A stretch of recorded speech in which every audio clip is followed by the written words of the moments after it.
আসসালামু আলাইকুম। ডিমেনশিয়া বা স্মৃতিভ্রম রোগ, এর সাথে আমরা সবাই কম বেশি পরিচিত। সাধারণত বয়স 60-এর বেশি হলে এই রোগটা দেখা যায়।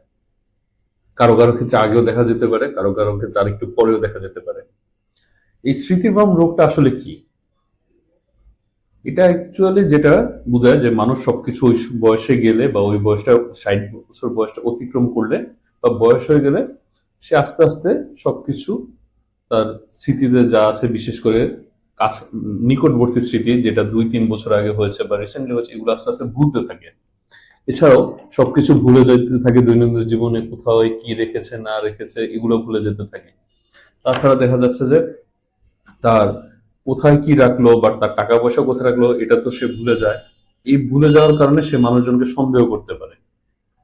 এই রোগটা সাধারণত হয় বিভিন্ন কারণে। খুব সবচেয়ে বেশি যে কারণে স্মৃতিভ্রম রোগটা হয় সেটা হচ্ছে অ্যালজাইমার্স ডিজিজ। এছাড়াও stroke, vascular disorder, tick disease এবং বিভিন্ন কারণে হতে পারে।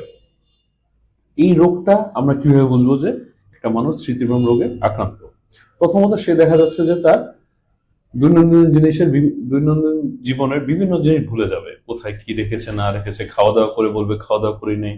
তাছাড়া দেখা যাবে যে টাকা পয়সা কোথায় রেখেছে, তার স্যান্ডেলটা কোথায় রেখেছে, তার জুতা কোথায় রেখেছে, এগুলো ভুলে যাবে। আস্তে আস্তে সে এটা বাড়তে থাকবে। তারপর সে দেখা যাবে নিকট অতীতের জিনিস, ঘটনাগুলো ভুলে যাচ্ছে। তারপর আস্তে আস্তে সে তার আত্মীয় স্বজনের নাম ভুলে যাবে, মানুষজনকে চিনতে ভুলে যাবে এবং সে আস্তে আস্তে ডিসওরিয়েন্টেড হতে থাকবে। কখন নামাজ পড়তে হবে, কোন ওয়াক্তে কোন নামাজ পড়বে সেটাও ভুলে যাবে। আস্তে আস্তে তার আচরণগত সমস্যা দেখা দিবে। সে দেখা যাচ্ছে মানুষের সন্দেহ করতেছে, রাগারাগি করতেছে, জিদ করতেছে। সে তার টাকা কোথায় রেখেছে এটা ভুলে যাবে এবং সে আরেকজনকে সন্দেহ করবে, তুমি আমার টাকা নিয়ে গেছো, এই ধরনের কথা বলবে। তো এই যে সমস্যাটা, এটা কিন্তু কখনো পুরোপুরি কিউর করে না, মানে এটা রিভার্সিবল না, এটা ইরিভার্সিবল। এটা আস্তে আস্তে প্রোগ্রেসিভ, মানে যতদিন যাবে এই রোগটার তীব্রতাটা বাড়তে থাকবে এবং এটা কখনো ঠিক আবার আগের পর্যায়ে রোগী আসবে না বা রোগী কখনো তার স্মৃতিশক্তিটা ফেরত পাবে না। এই রোগটা সাধারণত আমরা যখন রোগী এইসব রোগে আক্রান্ত হয় তখন আমরা কিছু ব্যবস্থা নিয়ে থাকি।